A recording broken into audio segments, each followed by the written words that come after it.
Bata pa yung kapatid mo eh. Good morning guys. Pumunta ako sa hacienda. Nakakuha ko ng malunggay. Meron na kaming ulam mamayang tanghali. Ito nga lang mahirap sa malunggay, yung maghimay. Kahit paborito mo siya. Pero masustansya to. Tapos lulutuin mo siya sa gata. Meron ng nyug na naka-ready. Panalo.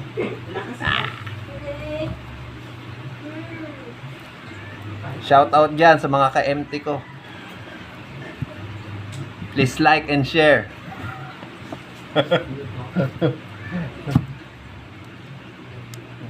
Sana may OT pa rin.